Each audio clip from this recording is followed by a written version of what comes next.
इष्टदेवम् नमामि सोमेश्वरं स्वतन्त्रम् उमापतिं तं विजयं नमामि नमामि विघ्नेश्वरनन्दिनाथं पुत्रप्रियं तैशिरसा नमामि नमामि देवं भवदुःखशोकविनाशनं चन्द्रधरं नमामि नमामि गङ्गाधरमीशमीड्यमुमाधगं देववरं नमामि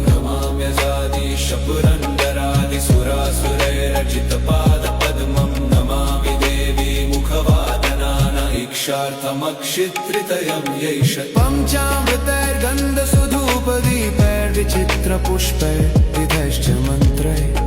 अन्नप्रकारैः सकलोपचारैः